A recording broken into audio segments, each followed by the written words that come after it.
Sup, beautiful souls. I have got one of the most powerful and easy yoga techniques to teach you. It can transform the way you sleep and rest and is so easy and deeply relaxing to do. I've been practicing yoga for over 20 years now, and I've been lucky enough to teach abroad for over a decade. And this technique alone has transformed the way I sleep and rest, and I've seen it do the same for many of my clients and colleagues. So regardless of your religious background, your age, your yoga history, whether you've meditated before or not, it is a super easy practice.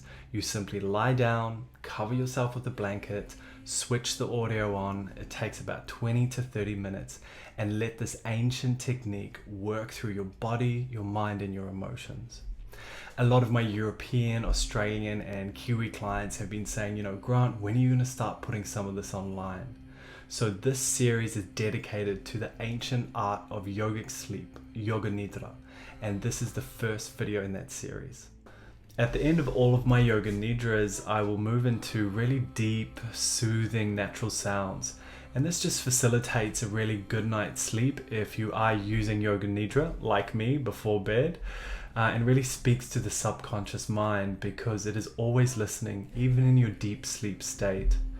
Throughout all my videos, I'll be trying out different Yoga Nidra styles. So really go through them, possibly find a video that resonates with you.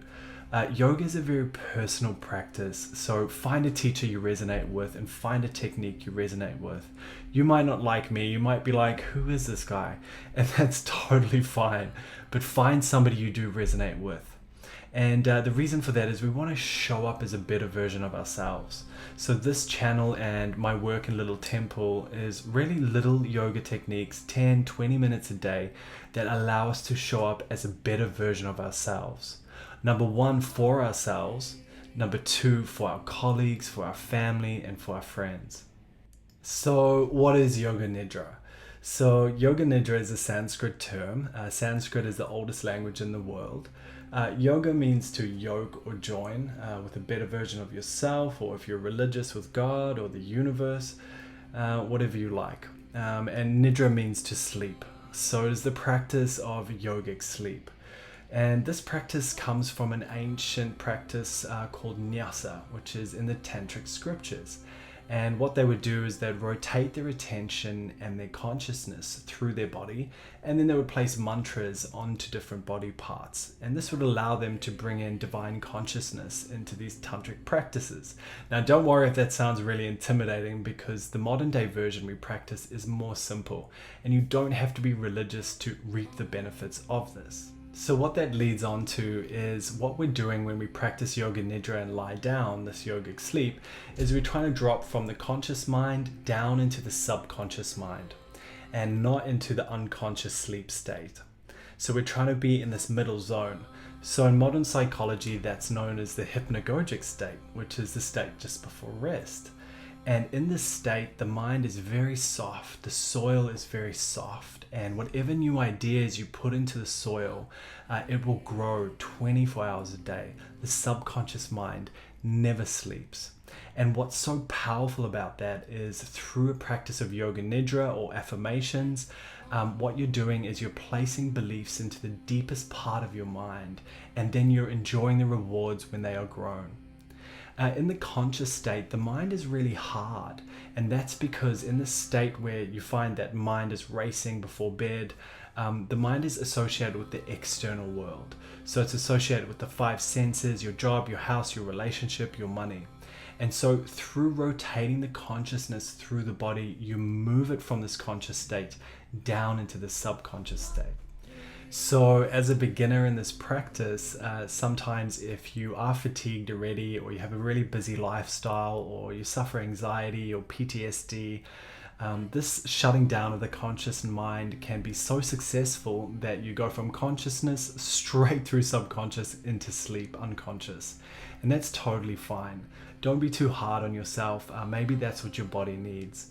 But the quality of your rest will be much deeper and of a much higher standard than if you had just switched off TikTok or Tinder, Grindr, Facebook, Instagram, and then gone straight to bed. Plus, throughout your sleep, you'll be listening to the 20-30 minute meditation or practice. You'll hear all the words I say, and that's because the subconscious mind is always listening. And after that, you will also hear the beautiful nature sounds, and the subconscious mind will absorb all of that.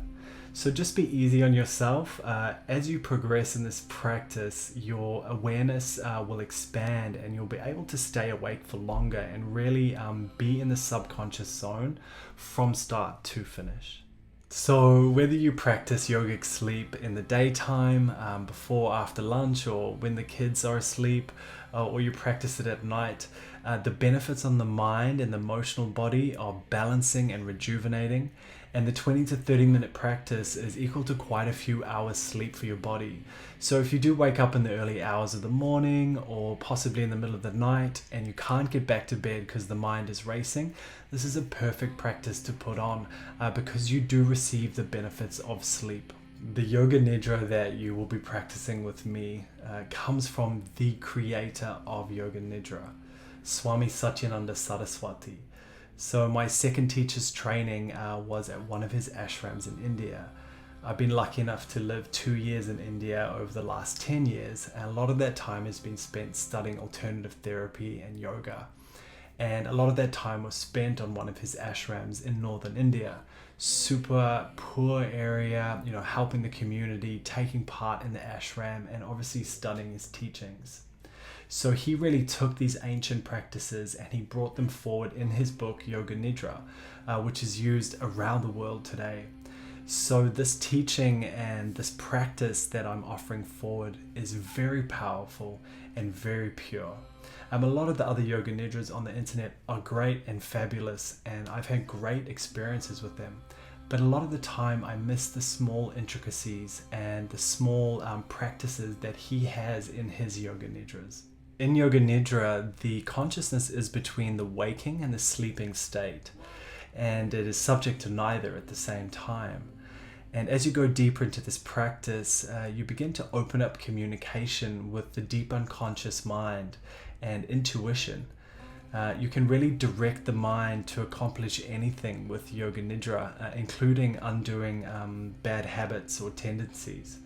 It was in this state that Van Gogh would pull inspiration and intuition regarding his artwork.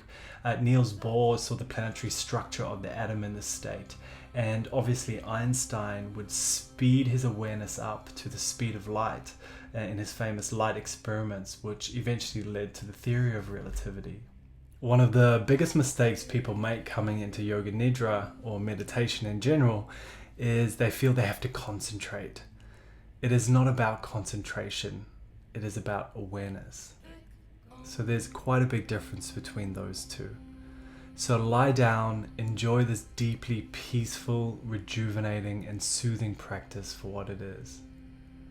If you have any questions, hit me up. You can leave them down below. I'll do my best to get back to everybody.